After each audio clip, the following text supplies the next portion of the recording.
Hey, hi, and welcome back. I hope that you enjoyed the practical demonstration of RGB LED section, and also I hope that you are enjoying the testing and troubleshooting process. Alright, so in this video, I'm going to show you the demonstration of user input switch, and along with that, as always, we are going to see the testing and troubleshooting technique associated with the user input switch. Okay, so now let's start with this video. So now let me tell you what you're going to learn in this video. So as always, the first point is practical demonstration. And in practical demonstration, first of all, I will show you the program flow, okay? And later I will show you the practical demonstration of user input switch, okay? And then the next point is testing and troubleshooting of user input switch. So I will discuss the testing and troubleshooting technique.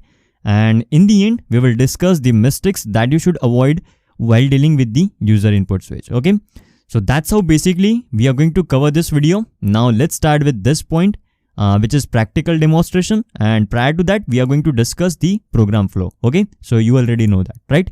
So now let's start with this point. So now let's see the code that we are going to program in the microcontroller. So the first point is MCU start. So as soon as the system is powered, the controller will get start, okay? And then the next point is read the port C first pin. So controller is actually going to read the first pin of the port C, which is basically PC1. So it's going to read the port C's first pin. Then the next point is if the logic on PC1 is 0, then switch on blue LED and switch off red LED, okay? So if the state of this particular pin is 0, or if there is a logic 0 on this particular pin, then controller is going to switch on the blue LED and it's going to switch off the red LED, okay? And after that, the last point is if logic on PC1 is 1, so if the state of this particular pin is 1, then switch off blue LED, and after that it's going to switch on red LED, okay? So that's how basically the simple code is, which we are going to program in the microcontroller. If the state of this particular pin is 0, then blue LED will get switched on and red LED will get switched off. And if the state is 1, then blue LED will get switched off and red LED will get switched on. Okay.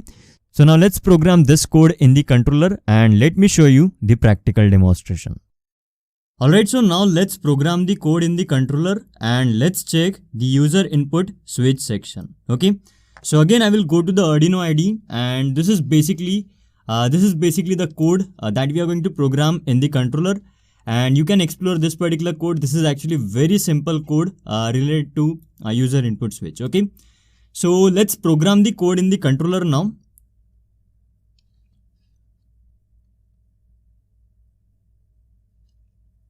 Alright, so it's uploading the code now, and the code is uploaded, and you can see this LED is actually switched on and the color is red. Okay. Alright, so you can see the LED is now switched on, and when I press this switch, the LED color is now changed to blue color, and when I release this switch, the color is now changed to red color. If I do once again, then again you can see the color is now changed to blue color, and when I release it, so the color is now red color. So I can press it multiple times like this.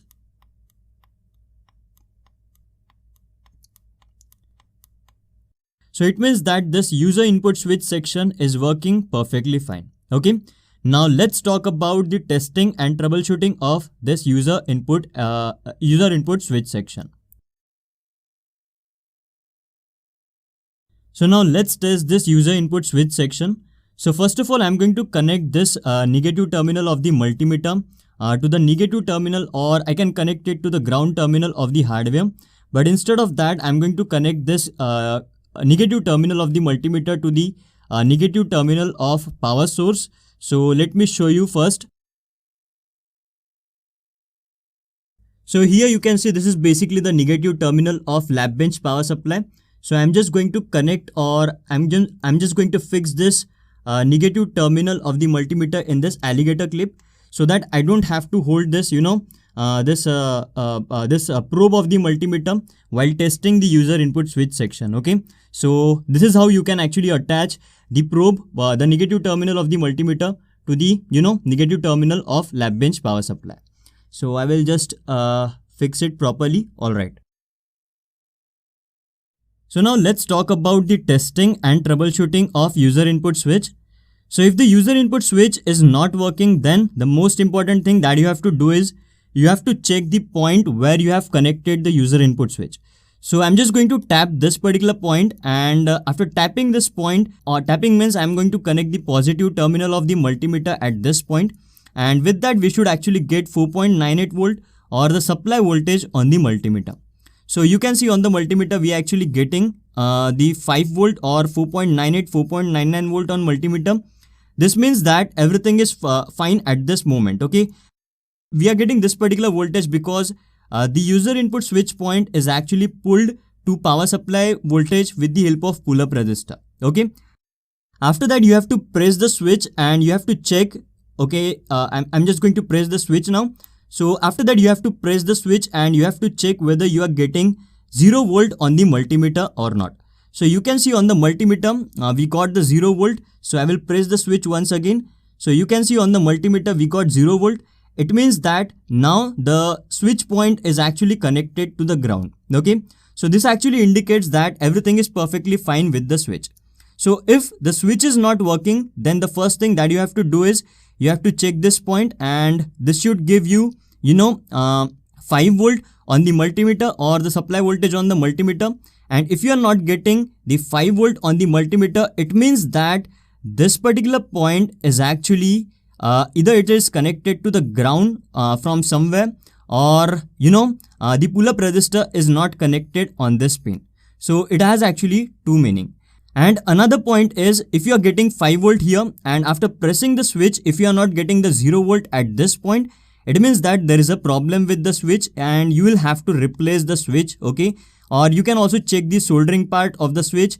You can check whether if there is a dry solder, okay, and you can solder the switch once again, okay? So that was all about the testing and troubleshooting of the switch section. There is actually nothing complicated, when it comes to testing the switch. Everything is very simple. So that was all about testing and troubleshooting of switch. And regarding the mistakes, there are actually not much mistakes to share. Only thing that you have to remember in case of user input switch section is you have to check the pull-up resistor, whether pull-up resistor is properly connected or not, because most of the time that's going to be the problem. So that's the first point. And the second point is the switch, okay? So there must be the problem in the switch. So there are only two suspects. The first one is a pull-up resistor and the second one is switch, okay? So these were the two mistakes that you have to always check when it comes to user input switch section, okay? Alright, so that's what I wanted to tell in this video. I hope that every single thing that we discussed is now clear to you. And if you still have any kind of doubt, then definitely you can ask me and I will help you with that, okay? Alright, so now I will see you in the next video, which is about testing preset section. So I will see you in the next video now.